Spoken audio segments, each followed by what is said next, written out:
안녕하십니까. 더비용현 여러분, 청소년 상담사 상급 필기시험을 위한 학습 시간입니다. 오늘은 2권 제3번째 시간 상담 이론에서 세 번째 시간입니다. 교재 위치는 23페이지 제2절 알프레드 아들레의 개인 심리학적 상담 이론에 대해서 설명하도록 하겠습니다. 우리가 지난 시간에는 프로이트와 프로이트의 또 제자 내지는 네오 프로이디안에 해당되는 에릭 에릭슨이라든가 칼 융 또는 카렌 호나이 얘기를 했고요. 오늘은 우리가 알프레드 아들러에 대한 얘기를 좀 할까 합니다. 이 아들러라는 분 프로이트보다는 나이가 그렇게 많이 차이가 나지 않는 그런 사람입니다. 근데 이 알프레드 아들러는 역시 마찬가지로 비인학회에서 정신분석 이론가입니다. 그러니까 알프레드 아들러 역시도 정신분석 이론의 대가이기도 하고요. 우리가 워낙 프로이트가 유명하니까 이 알프레드 아들러에 대한 어떤 존재감이 좀 떨어지긴 하는데요. 그러나 이 아들러 역시도 세계 3대 심리학자로서 한 명에 속합니다. 그러면서 그야말로 자기만의 또 독특한 이론을 전개하신 분이고, 이 알프레드 아들러의 이 정신분석 상담 이론을 기초로 한 개인 심리학적 상담 이론, 개인 심리학적 상담 이론 또는 접근이라고 할 수 있는데요. 이 이론은 인본주의 상담 이론의 아주 중요한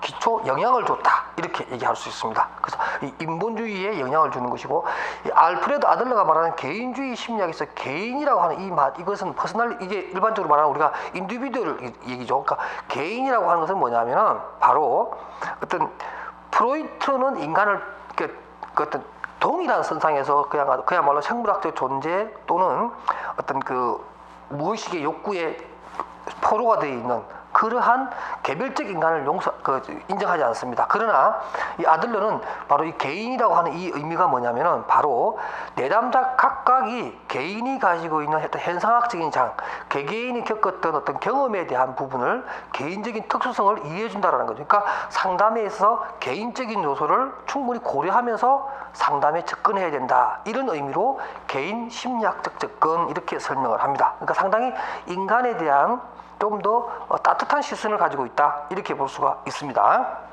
그래서 그 서론에도 나옵니다. 개인주의 심리학의 알프레드 아들러는 인간을 현상학적인 장에서 고려를 합니다. 그래서 인간은 어떤 가공의 목표, 가상의 목표를 지향하고 또 그러한 부분에 있어서 창조적이면서 매우 책임 있는 그런 행동을 한다라고 보게 되고, 인간을 분석하지 말고 인간을 전체적으로 한꺼번에 봐줘야 된다라고 하는 의미로서 나중에 게슈탈트 이론과 같은 이런 부분에 상당히 영향을 주게 됩니다. 그러므로서 이 알프레드 아들러는 바로 프로이트와 상당히 차이점을 보여주는데요. 그 대표적인 것이 바로 인간관입니다. 한번 보도록 할게요. 여러분 알다시피 프로이트는 인간의 간을 결정론적이며 생물학적 존재이며 분석되어지는 존재, 이렇게 본 반면에 알프레드 아들러는 총체적 존재로서 인간은 분석해서 쪼개지는 것이 아니라 그야말로 통합된 구조로서 인간을 봐야 그 개인의 모든 것을 잘 볼 수 있다. 그것이 바로 그 개인의 생활 양식이기도 하다, 이렇게 설명을 합니다. 그 다음에 창조적 존재입니다. 인간은 생물학적 욕구에 의해서 움직이는 것이 아니라 어떠한 창조적 의미에 있어서의 자기 실현 가능성을 가지고 있는 존재다, 이렇게 설명을 했고, 그 다음에 또 주관성을 지닌 존재로서 개개인의 어떤 주관적 말고도 개인의 어떤 개인적인 특수 사항들을 충분히 고려해야만 그 사람에 대한 충분한 또는 정확한 이해를 할 수 있다, 이렇게 설명을 했습니다. 그 다음에 이러한 개인 심리학적 상담 이론의 주요한 개념으로서 알프레드 아들러가 강조하는 것이 뭐냐면, 첫 번째, 목적적이고 행동 지향적인 특성을 지니고 있다. 다시 말해서 인간이란 목표 지향적 존재로서의 어떤 가치 있는 행동을 하는 존재다. 그 다음 또 두 번째, 중요성과 우월성입니다. 그러니까 인간의 어떤 생활 양식은 어떤 열등감에서 벗어났다. 그러니까 이 아들러 이론 중에 또 재밌는 용어가 바로 열등감입니다. 열등감.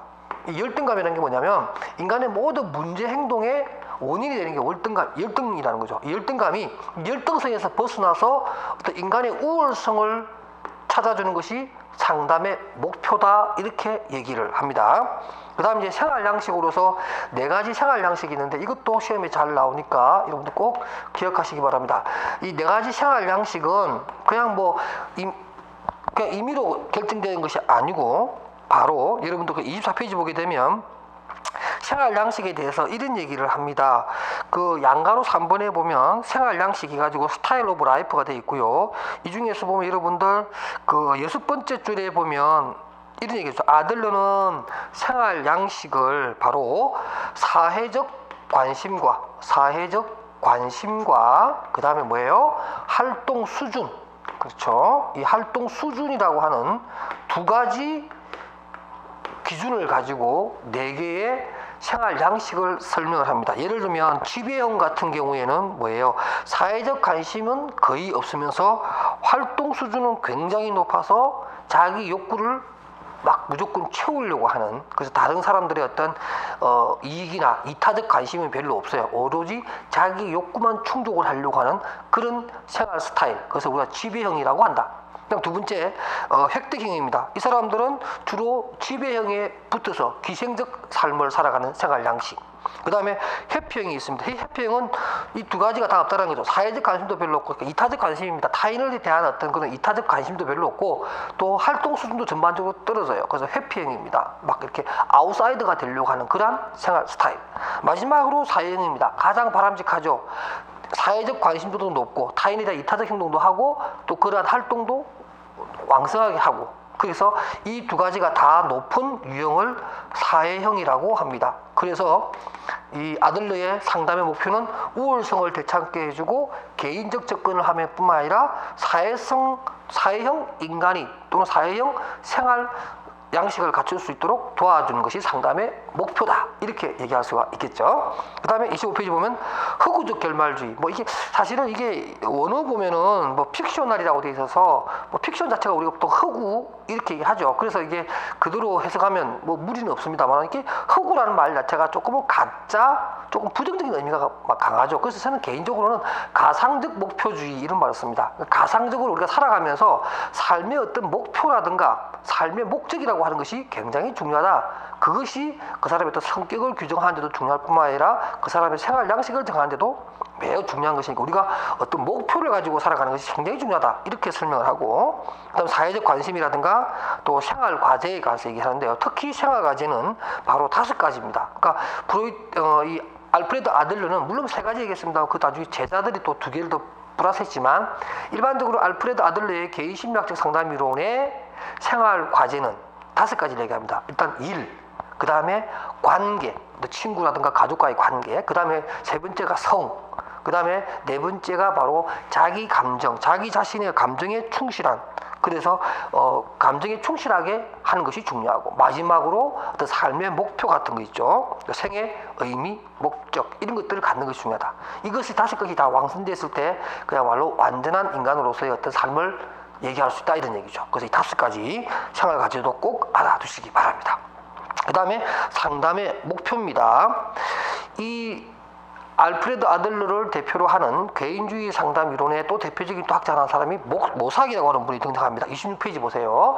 이 모삭이라는 분이 우리 개인주의 상담의 심리학 상담의 상담 목표는 크게 6가지로 나누는데, 첫 번째 사회적 관심을 기르기. 사회적 관심을 키워서 나중에 사회형으로 갈 수 있는 그런 기본적인 토대가 될 것이고, 그 다음에 패배감을 극복하고 열등감을 극복하고 우월성을 지니도록 하고 타인과의 동등한 생각을 갖게끔 해주는 것이 좋겠고, 그 다음에 또 생활 양식을 수용할 필요가 있겠고, 4번이 참 중요합니다. 여러분 별표 하나 치세요. 4번이냐면 이 알프레드의 개인 심리학적 상담 이론은 이런 얘기를 합니다. 행동을 수정하지 말고 동기를 수정하라. 동기를 수정하면 자연스럽게 행동은 수정될 것이다. 이거 어떤 우리 나중에 배울 행동주의 상담이라고 좀 반대의 경우로 설명하는 거죠. 그래서 이 행동보다는 동기 수정을 굉장히 강조한다. 꼭 여러분들 알아두시기 바랍니다.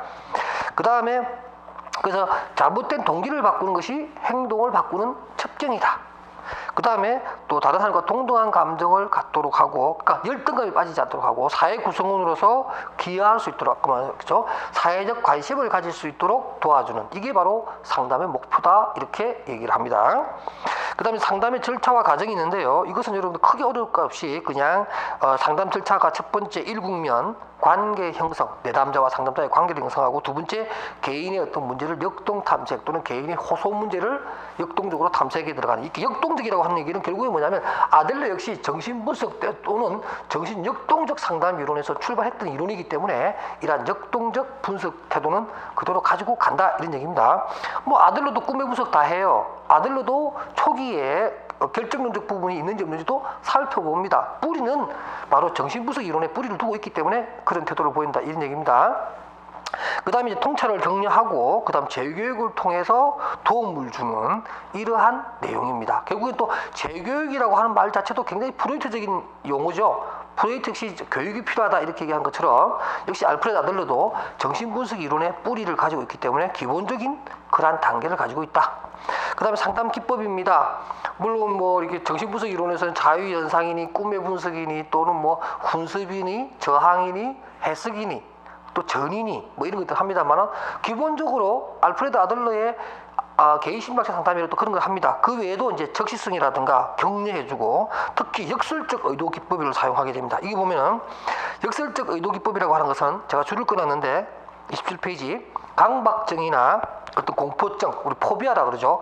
이런 공포증을 가지고 있는 사람들의 예기 불안, 그럴지도 몰라라고 하는 생각만으로 불안을 느끼는 이런 것을 다루기 위하여 자기가 두려워하는 그 일을 일부러 하도록 격려하는 상담 기법이기도 하다. 그러니까 그러한 것에 노출시키는 거죠. 그렇게 함으로 해서 우리가 보통 뭐예요? 어떤 불안 요소를 느꼈을 때 거기서 노출해 버립니다. 우리 그 불안 요소에다가 내담자를 툭 던져버리죠. 그럼으로써 약한 어떤 그런 위험으로부터 또는 불안 요소로부터 조금씩 이렇게 둔감화시키는, 아주 우리 행동주의에서 뭐 체계적 둔감화와 같은 그러한 것으로 어느 정도 좀 일맥상통하는 그런 내용인데, 이거 오히려 불안 요소를 야기시키는, 불안을 야기시키는 그러한 요소를 오히려 역설적으로 제공함으로 해서 그러한 불안에서 벗어날 수 있도록 하는 이러한 역설적 기법을 사용하게 되고, 마치 뭐뭐인 것을 입어 뭐뭐 아주 중요한 겁니다. 마치 뭐뭐인 것처럼 행동하기, 우리가 마치 뭐가 된 것처럼. 그래서 가상적 목표주의나 흑우적 목표주의에 의해서 자신의 어떤 진로나 자신의 어떤 삶의 양식을 결정하게끔 하는 그런 기법이 있고요. 그 다음 내담자 슈프 엎지르기가 있고, 그 다음 단추 누르기, 특히 여러분들 단추 누르기와 슈프 엎지르기는 이 알프레드 아들러 이론의 아주 재미난 기법입니다. 꼭 외워두시고요. 그 다음 또 8번에 보면 악동 피하기라고 해서 결점많은 아동 피하기입니다. 이것은 뭐냐면 내담자 중에서 일부는 자기 패배적인 상황에 빠져 있어요. 그래서 냅둬요, 내 문제는 내가 알아서 하고 다른 사람들 다 포기했는데 왜 상담 선생님만 내 문제를 포기하지 않느냐, 나에 대해서 신경 쓰지 말아달라, 뭐 이렇게 저항 내지는 상담을 거부하는 그러한 내담자를 우리가 악동이라고 합니다. 이런 악당을 피하는 것이 아니라 그러한 것에 대해서 우리가 피하지 않고 오히려 더 정확하게 그 문제를 우리가 맞닥뜨려야 되겠죠. 그런 얘기에서 악동 피하기라는 말은 그게 아니라 악동이라고 해서 피하는 것이 아니라 악동이 악동으로서 행동하는 그 원인에 대해서 좀 더 깊이 들어간다, 이런 뭐 좀 역설적 어떤 용어라고 볼 수가 있습니다. 그래서 이러한 내용에 대해서도 우리가 심리적으로 그 내담자의 성숙을 이끌어내는 이러한 기법으로서 충분히 설명할 수 있다, 이렇게 해서 악동 피하기까지 포함을 할 수가 있습니다. 자, 그 다음에 우리가 또 살펴볼 것이 바로 실존주의 상담 이론입니다. 자, 이게 또 참 재미있는 상담 이론인데요. 실존주의 상담 이론은 일반적으로 우리가 실존주의라고 하는 철학에서 기초를 두고 있습니다. 여러분들 실존주의, 저도 철학을 잘 알지는 못하지만 우리가 실존주의는 이렇게 한번 설명할 수 있을 거예요. 여러분, 실존주의라고 하는 것은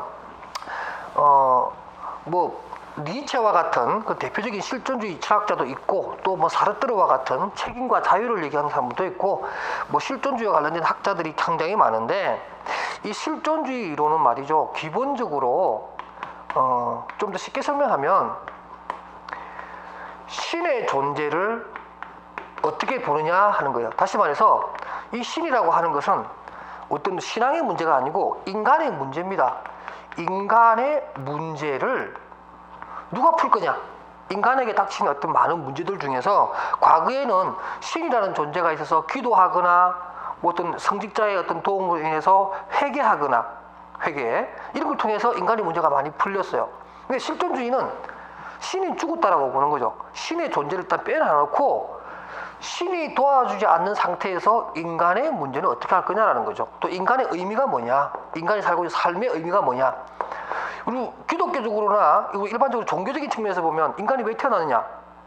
아마 여러분들 이 동영상을 보시는 분들 중에서 내가 기독교나 가톨릭을 종교를 가지고 계신 분들은 너무나 쉬운 대답이에요. 내가 왜 태어났어요? 여러분들? 종교를 가지신 분들은 우리는 하느님의 섭리에 의해서 하느님의 뜻에 의해서 이 세상에 태어났다 이렇게 얘기할 거 아니에요, 그죠? 왜 사느냐? 산다는 게 뭐냐? 이렇게 물어보면 종교를 가지신 분들은 그럴 거예요. 하느님의 뜻에 따라서 살아가기 위해서 그렇게 얘기하죠. 왜 죽느냐? 그러면 하느님의 뜻에 잘 살다가 하느님의 부르심을 받고 나는 하늘로 간 거죠. 그러니까 태어나는 것, 살게 된 내용, 죽는 것 다 신앙적으로 문제를 다 해결했어요. 신이 도와줘서. 그런데 실존주의 입장에서는 신의 존재를 빼고 나서 인간 그 자체를 딱 놓고 이제 설명해야 됩니다. 왜 태어나냐? 그러면 실존주의는 뭐냐면 그냥 태어난 거예요. 뭐라 그럴까요? 예정되어 있는 게 아니라는 거죠. 그냥 기투적이라고 말했어요. 이 실존주의에서는 사람이 태어난 걸 갖다가 기투적이다. 그러니까 툭 던져져서 나온 거예요. 말 그대로 무슨 우연적인 요소가 툭 돼가지고 툭 태어난 거예요. 그리고 왜 사느냐? 이제 왜 사느냐에 대해서, 삶의 의미에 대해서, 살아가는 의미에 대해서 실존주의는 스스로 답을 내려야 됩니다. 이게 이제 실존주의 철학의 가장 핵심적인 겁니다. 이 삶의 주체는 누구냐? 신이 도와주는 것이 아니라 네가 하는 것이다. 삶의 본질을 누가 만들어야 되느냐? 네가 만들어야 되는 것이다. 죽는 것에 대해서는 아무런 걱정하지 말라. 왜? 누구나 다 죽는 거고 자연적인 현상이기 때문에 죽는 것에 무슨 의미가 있느냐? 그럼 죽는 것은 그냥 죽는 거고, 실존에 있어서 가장 중요한 것은 살아있는 생존이 자체가 가장 중요하다는 거예요. 살아있음으로 해서 우리는 어떤 삶의 의미라든가 본질에 대한 의문점을 품을 수 있다. 그러니까 죽어버리는 것에 대해서는 별로 좋지 않게 생각합니다. 그러니까 자살 같은 것도 별로 좋게 생각하지 않아요. 실존주의는. 그러니까 우리가 실존은 무슨 우리가 그런 얘기 많이 하죠. 이그지스턴스 프레세데스 에센스. 뭐죠? 실존은 본질에 앞선다. 이런 말 여러분도 아마 철학 시간에 좀 많이 배웠을 거예요. 실존은 본질에 앞선다.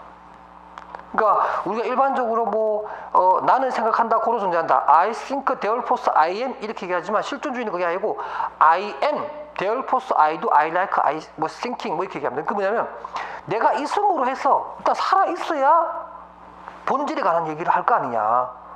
살아있지도 않는데 무슨 본질 얘기를 할 거냐, 이런 얘기를 하는 거죠. 그러면서 이 실존주의는 인간관이 이렇습니다. 29페이지 볼까요? 인간은 자신이 선택한 주체이며 그 미래의 어떤 선택도 자기 스스로 한다. 신이 도와주거나 누가 도와주지 않는다는 거죠.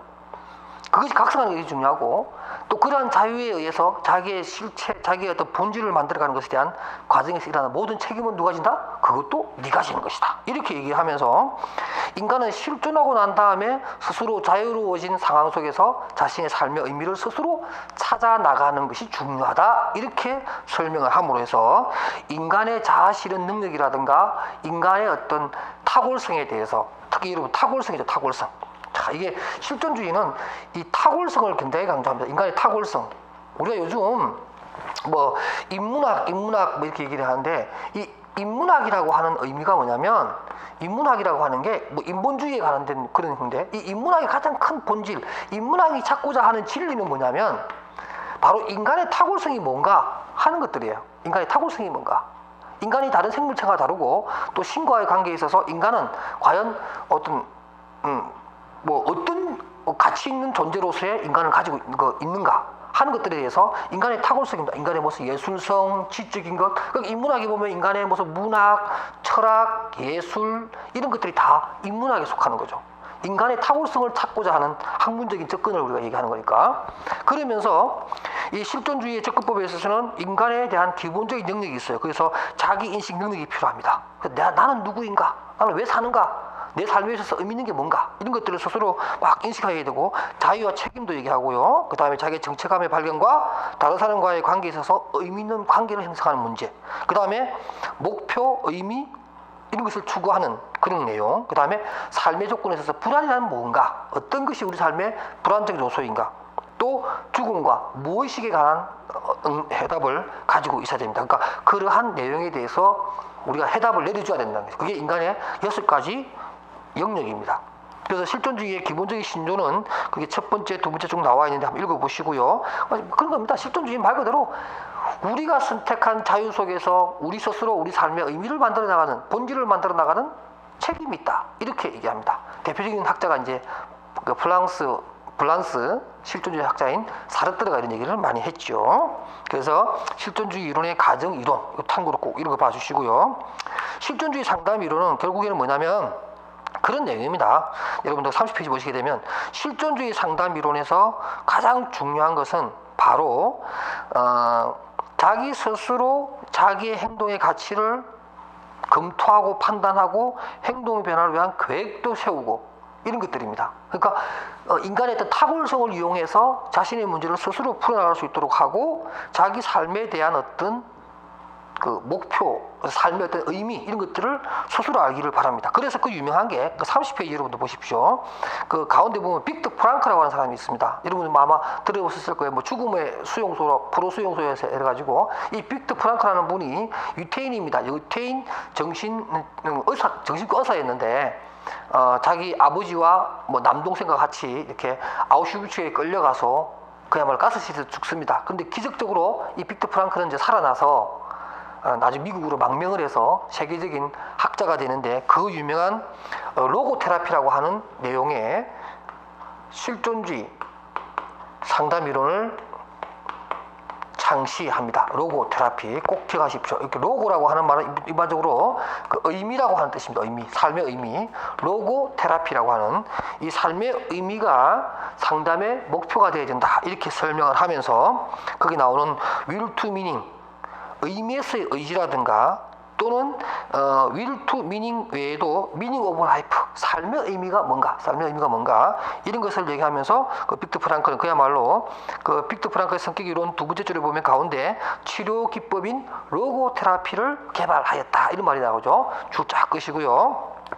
그러면서 이 빅터 프랑크는 바로 실존주의의 어떤 정수라고 할 수 있는 핵심이라고 할 수 있는 바로 7가지의 얘기를 합니다. 그 얘기가 뭐냐면 그 밑에 나와 있어요. 빅터 프랑크의 관점에서 보면 실존주의 상담 이론을 통해서 실존적 상담을 받은 실존할 수 있는 용기를 가진 자는 이 7가지의 특징이 있다. 첫 번째, 자기 행동 과정을 자유롭게 선택하며 자기가 살아가며 행하는 행위와 운명을 보는 태도에 개인적인 책임의식이 있으며 자기 외부의 힘에 의해 제한받지 않고 자기에게 적합한 삶의 의미를 갖고 있으며 자기 생활에 대해서 의식적으로 통제하는 그 자기 책임하에 통제할 수 있는 힘이 있다. 그 다음 또 창조적이고 경험적이며 태도적 가치를 표현할 수 있을 뿐만 아니라 자기를 향하는 관심으로부터 초월할 수 있다. 다시 말해서 남의 눈을 의심하지 않는다. 이 실존주의에서는 이런 얘기를 합니다. 내 주관이 진리다. 그러니까 내가 생각해서 나에게 적합하다고 판단하는 것이 진리지 타인을 위한 삶을 내가 살아가는 것은 아니지 않느냐 이렇게 얘기를 합니다. 그 외에도 건강한 성격의 사람들은 미래의 목표와 미래에 대한 관심을 두는 미래지향적 성격 차원을 가지고 있는 사람이 바로 실존적 인물이다 이렇게 얘기합니다. 내용은 너무 멋있죠. 저도 사실 이 빅터 프랑크가 말하는 이러한 건강한 성격의 사람으로서 살아가기를 간절히 원합니다. 여러분들도 혹시 이게 동조하실지 모르겠지만 대부분 동조하겠죠. 나쁜 말은 없으니까. 그래서 이러한 빅터 프랑크의 성격 이론 또는 로고 테라피가 바로 실존주의 상담 이론의 정수라고 하는 것 알아두시기 바랍니다. 그 다음 참고해 보면 또 실존적 존재로서의 인간은 궁극적으로 4가지 관심사가 있다라고 하죠. 그러니까 실존적 존재로서 인간은 풀지 못하는 또 풀어야 되는 4가지 관심사가 있는데 거기에 대해서 얄롬이라는 사람이 첫 번째 죽는다는 게 뭔가 죽음이란 어떤 의미인가 그 다음 또 두 번째가 뭐냐면 인간에게 주어진 자유란 무엇인가 여기서 말하는 자유는 그냥 우리가 방종을 하는 뜻이 아니라 여기서 말하는 자유는 뭐냐면 자기 삶을 스스로 개척할 수 있는 자유 그 다음에 산다는 것이 왜 이렇게 외롭고 소외감을 느끼고 고립인가 인간의 삶에 있어서 고립이란 뭔가 마지막으로 삶의 무의미성은 뭔가 이 4가지가 이 실존적 존재들에게 주는 궁극적인 4가지 관심사 과제라고 얄롬이 말했습니다. 얄롬이란 분은 미국의 어떤 실존주의 철학자를 얘기합니다. 이러한 실존주의 상담 기법은 사실 실존주의 상담 기법은 사실 철학적인 요소가 워낙 강하기 때문에 그 나름대로 독특한 어떤 기법을 가지고 있지는 않아요. 그러나 굳이 뭐 얘기한다면 뭐 역설적 의도 같은 것들이 있습니다. 그래서 예기적 불안이란 내담자가 두려움으로 경험한 바 있는 어떤 사태가 재발되는 것을 예상하는 우리가 보통 트라우마죠. 이러한 트라우마에 대해서 우리가 일반적으로 공포심을 여기는데 거기에 대해서 오히려 역설적 아까 우리가 그 개인 심리학적 상담 이론에서 얘기했던 것처럼 오히려 거기서 노출시킴으로 해서 그러한 불안에서 벗어나는 이런 역설적 의도도 갖다서 쓴다는 얘기죠. 그 다음에 역반영이라고 해서 방관 또는 역반영이라고 해서 뭐 정상에 대한 과도한 관심, 의도, 자아 관찰에 초점을 두도록 해서 적용하는 기술인데요. 거기 보면 방관 자체는 부정적인 면과 긍정적인 면이 함께 내포되어 있습니다. 이 방관을 통해서 일반적으로 관심을 딴 데 돌림으로 해서 문제되는 부분을 잊어버리게 하는 이런 것을 우리가 역반영 기법이라고 합니다. 그래서 이러한 어떤 기법도 한두 개 정도는 합니다만 가장 중요한 것은 바로 뭐예요? 네 가지 궁극적 어떤 관심사라든가 또 이런 그 빅터 프랑크루가 대표가 되는 로고 테라피에 관한 문제라든가 건강한 사람의 특징이라든가 또는 이 실존주의가 가지고 있는 어떤 기본적인 생각들 그러니까 인간 스스로 인간의 문제 본질을 스스로 찾아내야 된다. 그 다음에 실존이 본질에 앞선다. 이런 내용들을 여러분들 정리하시면 실존주의는 크게 어렵지 않게 이해하리라고 봅니다. 자, 이렇게 해서 이번 시간에 또 아들러 이론과 실존주의 상담했고요. 다음 시간에는 또 칼 로저스로 대표되는 인간중심 상담 이론, 지시적, 비지시적 상담 이론에 관한 비교 공부를 다음 시간에 하도록 하겠습니다. 여러분 오늘도 수고하셨습니다.